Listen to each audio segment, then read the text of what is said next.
बचपन में आपने एक कहानी जरूर पढ़ी होगी जिसमें आपको एक सबक सिखाया जाता है कि लालच बुरी बला है। लेकिन थोड़ा बड़े होने के बाद ये कहानी आज आप दूसरी तरह से सुनिए, एक सच्ची कहानी के रूप में। आपने कुछ साल पहले कांड सुना होगा, भंवरी देवी कांड, जो कि राजस्थान की जोधपुर शहर के पास हुआ था। क्या था ये पूरा किस्सा और कैसे एक औरत के लालच ने पूरे देश में एक सनसनी मचा दी। ये कहानी है भंवरी देवी की। भंवरी देवी जो मात्र 8,000 रुपए महीने की तनख्वाह पर एक अस्पताल में बतौर नर्स काम किया करती थी। अब आप सोचेंगे कि एक नर्स की कहानी कैसे पूरे देश की सियासत पर असर डाल सकती है, तो वही आपको इस केस में जानना है। ये कहानी शुरू होती है भंवरी देवी के उस शौक से जो उन्हें अपने काम से अनुपस्थित रहने की वजह बन जाता था। यानी भंवरी देवी काम तो किया करती थी एक अस्पताल में नर्स का, लेकिन उन्हें शौक था नाच गाने का। वो म्यूजिक एल्बम में काम करती थी। उनकी ख्वाहिश थी कि वो राजस्थान की फिल्मी हीरोइन बने। अब इस सब में हुआ ये कि एक दिन उन्हें नर्स की नौकरी से निकाल दिया गया। तो कहानी उसी दिन से शुरू होती है। कई लोगों ने शिकायत की थी कि ये भंवरी देवी नाम की जो नर्स है ये अस्पताल से गायब रहती है। जब शिकायत कई बार होने लगी तो उस शहर के कलेक्टर ने ये डिसीजन लिया कि हम इनको नौकरी से निकाल देते हैं। नौकरी से निकाल दिया गया। जोधपुर के पास एक कस्बा है कैनन, जहां पे काम करती थी, खैर वहां के सरकारी अस्पताल। उसके बाद ये भंवरी देवी पहुंचती हैं अपने इलाके के विधायक, जो लूनी सीट से विधायक थे, मलखान सिंह के पास, और उनसे ये दरख्वास्त करती हैं कि उनके पास और कुछ कमाई का जरिया नहीं है, इसलिए अगर वो कलेक्टर साहब को कह देंगे तो उन्हें फिर से नौकरी पर रख लिया जाएगा। मलखान सिंह उन्हें लेकर पहुंचते हैं महिपाल मदेरणा के पास, जो कि प्रदेश में जल संसाधन मंत्री थे। अब भंवरी देवी जो एक मामूली सी नर्स थी, जिनका बड़े राजनेताओं से कोई संबंध होने की ऐसी कोई संभावना नजर नहीं आती थी, अचानक नौकरी जाने के बाद से ही वो अपने शहर के विधायक और एक कैबिनेट मंत्री के सीधे संपर्क में आ गई। अब जब दोनों के सीधे संपर्क में आ गई तो आप समझ सकते हैं नतीजा क्या हुआ होगा। विधायक साहब का फोन गया होगा कलेक्टर साहब को, कलेक्टर साहब को उनको नौकरी पर रखना पड़ा होगा, ऐसा ही हुआ। लेकिन यहां से एक नई कहानी शुरू हो गई। कहानी शुरू हो गई एक ऐसी जर्नी की जिसका अंत निश्चित तौर पर दुखद ही होना था, क्योंकि अब भंवरी देवी को यह लगने लगा कि वो कोई मामूली नर्स नहीं है। वो तो विधायक से कहलवाकर कलेक्टर को ऑर्डर दिलवाती हैं और अपनी गई हुई नौकरी वापस पा लेती हैं। तो उनको अपने अंदर एक पावर का एहसास हुआ, उनको पावर का नशा आने लगा। और इस बीच मलखान सिंह के साथ और महिपाल मदेरणा के साथ उनके संबंध दिनों दिन बढ़ने लगे। ये बात है 2009 की। और अगले 2 साल ये जो भंवरी देवी हैं ये सत्ता के नशे में चूर रहने लगी, सिर्फ इस वजह से क्योंकि ये अपने शहर के विधायक और एक कैबिनेट मंत्री को एक फोन करके मिल सकती थी, जब चाहें जो चाहें उनसे करवा सकती थी। बताने की जरूरत नहीं है कि इसके लिए वो क्या क्या कर रही होंगी। खैर, अब हम आते हैं 2011 में, यानी अब तक 2 साल हो चुके थे और इन 2 सालों के दौरान भंवरी देवी बहुत सारे पॉलिटिकल फंक्शन में जा चुकी थी। उन्होंने मंत्रियों की जिंदगी बड़े करीब से देखी थी। नेताओं की जो एक सत्ता होती है, एक जो पावर का नशा होता है, उसको बहुत करीब से महसूस कर लिया था। और इन 2 सालों में उनकी जिंदगी इस हद तक बदल गई थी कि 7 से 8,000 रुपए महीने की तनख्वाह पाने वाली भंवरी देवी अब मारुति स्विफ्ट गाड़ी से चलती थी। उनके जो बच्चे थे वो जयपुर के बड़े महंगे स्कूल में पढ़ रहे थे, बोर्डिंग में रह रहे थे। और उनका जो पति था अमरचंद, उसको तो उन्होंने भाव देना ही बंद कर दिया था, क्योंकि वो अमरचंद उनको समझ ही नहीं आता था। वो अमरचंद 5-6 हजार रुपए के लिए पूरी महीने मेहनत करता था, और यहाँ भंवरी देवी थी जो एक विधायक और एक मंत्री के साथ घूमती थी। और ये सब उनके जीवन में अचानक आया था, यानी इसकी पहले से कोई तैयारी नहीं थी। वो खुद नहीं जानती थी कभी ऐसा होगा। एक तरफ जो उनकी ख्वाहिश थी राजस्थानी फिल्मों में हीरोइन बनने की, अब वो भी उन्हें छोटी लगने लगी थी। उन्होंने बड़ा सपना देख लिया था विधायक बनने का, कि वो जिस मलखान सिंह के पास जाती हैं, वो जिस पद पर है, क्यों ना मैं उस पद पर आ जाऊं। बस यही जो इच्छा थी वो उनके बुरे दिनों का कारण बनने वाली थी, उनको नहीं पता था। अब होता यह है, जुलाई का महीना आने से पहले वो 2011 में, जैसे 2011 का साल शुरू होता है, वो मलखान सिंह पर और महिपाल मदेरणा पर ये दबाव डालना शुरू करती हैं कि मुझे अब तुम चुनाव में विधायक का टिकट दिलवाओ, विधायक का चुनाव लड़ना है मुझे। ये संभव नहीं था दोनों के लिए, क्योंकि भंवरी देवी की अपनी कोई पॉलिटिकल जर्नी नहीं रही थी, उनको कोई पॉलिटिकल, न वो किसी पॉलिटिकल फैमिली से आती थी, जैसा कि हिंदुस्तान में होता है अगर आप पॉलिटिकल फैमिली से आते हैं तो बन सकते हैं, या फिर आपका कोई पॉलिटिकल अनुभव हो। एक मामूली से अस्पताल की नर्स जो किसी वजह से एक मंत्री और विधायक के करीबी हो गई, उसे चुनाव लड़ने का मौका कैसे मिल जाए, ये बात भंवरी देवी को समझ नहीं आ रही थी। उनको ये लगने लगा था कि अब तो सब कुछ हो सकता है। इस बीच दोनों से बहुत हद तक नजदीक भी हो चुकी थी भंवरी देवी। 2011 का पूरा साल, आधा साल, मतलब स्टार्ट से लेकर जून जुलाई के महीने तक उन्होंने कोशिश की कि किसी तरह वो दोनों को तैयार कर लें कि ये विधायक का मुझे टिकट दिला दें। दोनों टालते रहे क्योंकि दोनों जानते थे संभव नहीं है, और वो समझाने पर समझ नहीं रही थी। जुलाई में एक दिन भंवरी देवी जयपुर पहुंचकर, जोधपुर से जयपुर पहुंचती हैं और वहां हंगामा कर देती हैं पॉलिटिकल पार्टी के दफ्तर में जाकर कि मेरे पास एक सीडी है और वो सीडी अगर बाहर आ गई तो राजस्थान की सरकार गिर जाएगी, क्योंकि जल संसाधन मंत्री मेरे साथ क्या कर रहे हैं ये देखने के बाद तो उनका इस्तीफा तय है। अब ये पूरा जो है बवाल मच जाता है और जाहिर है ये सारी बातें मीडिया तक पहुंचती हैं और हड़कंप मच जाता है। तो ये जो महिपाल मदेरणा और मलखान सिंह जो उन्हें टाल रहे थे भंवरी देवी को, वो खुद सामने से फोन करते हैं, कहते हैं तुम तुरंत मिलने आओ, तुमने क्या कर दिया। और ऐसा कहते हैं कि वो जब मिलने गई उसके बाद सब कुछ मामला शांत हो गया। कहा यह जाता है कि उनके बीच एक डील तय हुई थी कि तुम ये सीडी दे दो और 60 लाख रुपया हम तुम्हें दे देंगे, उसके बाद सब मामला शांत हो जाएगा। ये सब होने के बाद भंवरी देवी वापस आ जाती है अपने घर जोधपुर। लेकिन भंवरी देवी को अब कहीं ना कहीं एहसास हो चला था कि ये जो दोनों विधायक और मंत्री जी हैं ये मुझे छोड़ेंगे नहीं, क्योंकि मैंने बहुत बड़ा वाला पंगा ले लिया है। इस बीच वो ये भी जानती थी कि उनसे किस तरह के मेरे संबंध हैं, तो उनको पता ही है कि मेरे पास किस तरह की सीडी और मैं किस तरह से ब्लैकमेल कर सकती हूँ। अब जुलाई का महीना बीत जाता है। उन्हें आश्वासन ये दिया गया था कि तुम जोधपुर पहुंचो, सीडी अरेंज करो, हम अपना आदमी भेजेंगे, उसको सीडी दे देना, तुमको पैसा मिल जाएगा। इस बीच अगस्त का महीना भी आ जाता है 2011 में, और 2011 में एक सौदा तय होता है कि भंवरी देवी अपनी जो गाड़ी है, जो स्विफ्ट गाड़ी जिससे वो चलती थी, वो एक सोहन विश्नोई नाम का व्यक्ति उसको दे देंगे। सोहन विश्नोई भी मलखान और महिपाल का करीबी माना जाता था। ये सौदा तय होता है और 50,000 रुपए की पेशगी सोहन विश्नोई उन्हें देता है। और यह तय होता है कि जो बाकी के 4 लाख हैं, 4.5 लाख में सौदा तय हुआ, 50,000 उसने पेशगी दी, कहा 4 लाख रुपए मैं आपको थोड़े दिनों में देता हूं।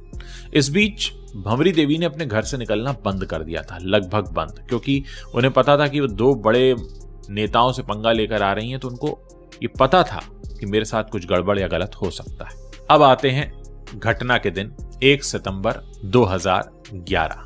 अब 1 सितंबर 2011 को क्या होता है कि भंवरी देवी को फोन आता है जिसमें कहा जाता है कि भाई सोहन विश्नोई आपको वो 4 लाख रुपया भी देंगे और वो 60 लाख रुपया भी देंगे जो सीडी वाली डील तय हुई है, आप सीडी लेकर फला फला जगह पर आ जाओ। हालांकि मन में डर तो था भंवरी के, लेकिन वो पहुंचती हैं। वहां भंवरी को फोन आता है कि आपको एक राजू भाई मिलेंगे और इन राजू भाई को आपको सीडी दिखानी है और पैसा वही देंगे।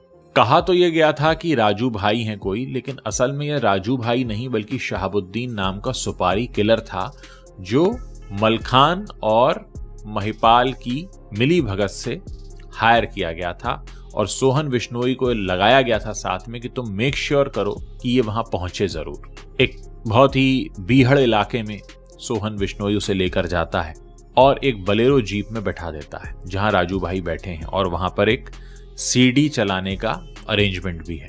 सीडी करीब 52 मिनट लंबी होती है। सीडी देखी जाती है। जाहिर है सीडी में महिपाल मदेरणा और जो भंवरी देवी हैं उनके अतरंग संबंधों का एक पूरा विजुअल रिकॉर्डेड था, और उस सीडी को देखकर कोई भी ये कह सकता था कि सीडी बनाते वक्त, जब ये सीडी बन रही है उस वक्त अच्छी तरह से भंवरी देवी को पता है कि एक सीडी बन रही है। अब मैं आपको आगे बताऊंगा कि इस काम में मदद किसने की थी और क्या हुआ था। बहरहाल उस सीडी ऐसी थी। एक 52 मिनट लंबी सीडी देखने के बाद अचानक भंवरी देवी को एहसास होता है कि वो तो उन्हें किसी जंगल की तरफ ले जाया जा रहा है, लेकिन वो इलाका ऐसा भी बीहड़ नहीं है, कुछ लोग हैं, तो वो चीखना चिल्लाना शुरू करती हैं। इस बात से वो जो राजू भाई हैं, जो उन्हें राजू भाई बताया गया था पर वो शहाबुद्दीन नाम का सुपारी किलर था, वो घबरा जाता है और वो अपने साथियों की मदद से उसको सीट के नीचे डाल देता है भंवरी देवी को, और उसके गर्दन पर अपना पैर रख देता है और इतनी जोर से रखता है कि भंवरी देवी का दम घुट जाता है, भंवरी देवी की मृत्यु हो जाती है। उसने पैर इसलिए रखा था ताकि ये चीखे चिल्लाए नहीं, लेकिन वो जोर जबरदस्ती में भंवरी देवी का वहीं मर्डर हो जाता है।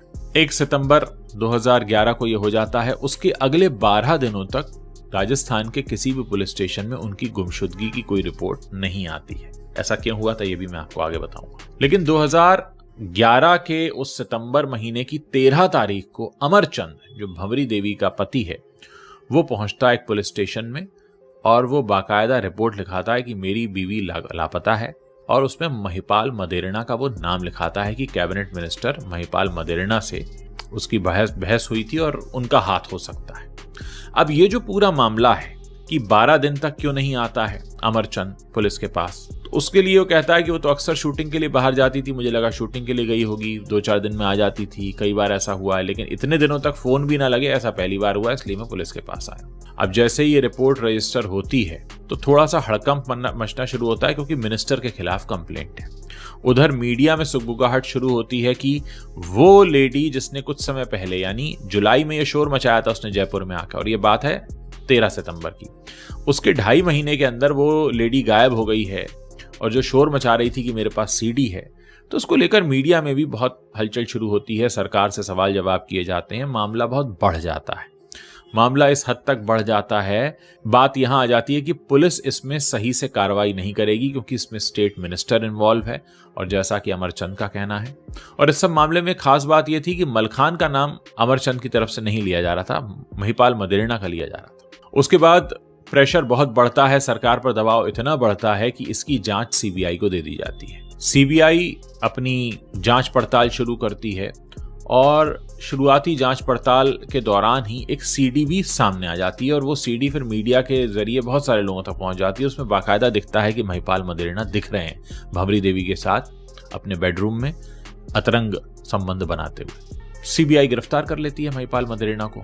उसके बाद एक एक करके इसमें आरोपी सामने आते जाते हैं। तो आप देखिए कि भंवरी देवी जो एक साथ मलखान और महिपाल दोनों पर दबाव बना रही थी, असल में इसी भंवरी देवी का पति अमरचंद भी इसके खिलाफ था, और अमरचंद को पैसे दिए गए थे इस बात के कि जब 1 सितंबर को ये जाएगी तो इसके साथ मत आना पैसे लेने के लिए। वरना आप लोग सोच रहे होंगे 1 सितंबर को जब वो निकली अपने पति के साथ भी निकल सकती थी, सोहन बिश्नोई के साथ क्यों निकली? उस दिन पति को गायब कर दिया गया था, और पति को गायब करने के लिए पैसे दिए गए थे, और उससे कहा गया था कि हम इसको खत्म करने वाले हैं, सारा पैसा तुम्हें मिल जाएगा। और अमरचंद चाहता भी यही था, क्योंकि वो भंवरी देवी से छुटकारा पाना चाहता था, क्योंकि भंवरी देवी ने उसे भाव देने बंद कर दिए थे। तो एक पहलू ये निकल कर आया।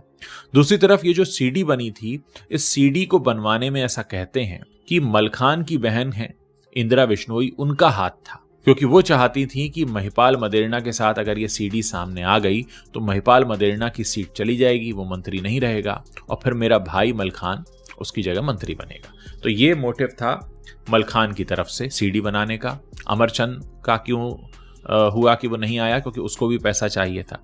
इस पूरे मामले में करीब 17 आरोपी बनाए गए, 298 गवाह रहे, और इसकी जो सबसे लेट गिरफ्तारी हुई आरोपी की वो इंदिरा बिश्नोई की 2017 में हुई। सोचिए 2011 का केस है, 2012 में चार्जशीट फाइल हुई, और अब तक मैं आपको बताऊं कि इसमें कोई खास फैसला नहीं आया है। अब तक 6 आरोपी तो जमानत पे बाहर आ चुके हैं, हाई कोर्ट से जमानत लेकर, एक आरोपी सुप्रीम कोर्ट से जमानत लेकर बाहर आ चुका है, और इस पूरे मामले में अभी तक कोई खास फैसला नहीं हुआ है। महिपाल मदेरणा की पिछले साल अक्टूबर में डेथ हो चुकी है, तो न तो महिपाल मदेरणा अब हैं और ना ही भंवरी देवी, तो डेथ हो ही गई।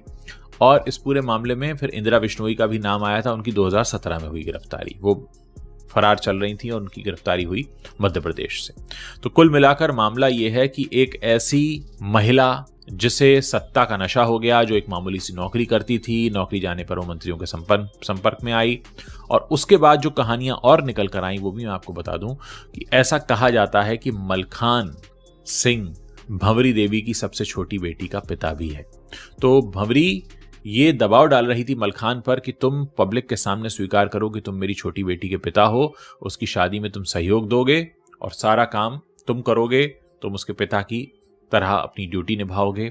इधर महिपाल मदेरणा के साथ तो सीडी आ ही चुकी थी, तो महिपाल मदेरणा पर प्रभाव ये बनाया जा रहा था कि भाई तुम्हारी मंत्री पद चला जाएगा, नहीं तो मुझे तुम विधायकी की टिकट ऑफर करो। लेकिन शायद भंवरी देवी इस सब में ये भूल गई थी कि वो किसी नेता के साथ संबंध तो बना रही हैं, अपनी सीमाएं लांघ तो रही हैं, लेकिन उनकी भी अपनी सीमाएं हैं, क्योंकि कोई भी मंत्री हो, नेता हो, उसको भी किसी टिकट देने के लिए कोई एक आधार चाहिए होता है। भंवरी देवी को किस आधार पर टिकट मिल सकता था? न कोई पॉलिटिकल अनुभव था, न कोई सोशल इमेज थी, साथ ही उन्होंने अपनी मर्यादाएं अपनी मर्जी से लांघी थी और अपनी मर्जी से इस तरीके के जाल को बुना था, इस तरीके के जाल को फैलाया था कि जिससे वो रातों रात उनके दिन बदल जाएं। हालांकि एक हद तक बदले भी, लेकिन वो जो 60 लाख रुपए का लालच था, वो 60 लाख रुपए तो नहीं मिले, बल्कि 60 लाख रुपए लेने गई भंवरी। उसी दिन गला दबाकर उनकी हत्या कर दी गई। बाद में उनकी हत्या के करीब 4 महीने बाद पुलिस को वहां से हड्डियां बरामद हुई, जिनकी जांच के लिए उन्हें FBI की मदद भी ली गई थी। और उसके बाद ये पूरा स्थापित हुआ था मामला, क्योंकि आपको मालूम है हत्या का मामला हो तो लाश का मिलना या लाश का सबूत मिलना बहुत ज़रूरी होता है। तो कुल मिलाकर ये मामला है भंवरी देवी का। अभी तक कोई खास फैसला आया नहीं है। 7 आरोपी मैंने बताया आपको बाहर आ चुके हैं और अभी तक ऐसा और कुछ भी डेवलपमेंट नहीं है इस केस में जो मैं आपको बता सकूं। लेकिन ये है एक इंसान के लालच की कहानी कि कैसे एक इंसान का लालच उसे ले डूबता है। कोशिश करेंगे आगे भी ऐसी सच्ची कहानियां आपके लिए लेकर आते रहें। कोई खास कहानी अगर आप मुझसे सुनना चाहते हो तो आप बता सकते हैं। मैं पूरी कोशिश करूंगा कि आप तक कहानी को बिल्कुल सच्चे स्वरूप में पहुंचाया जाए।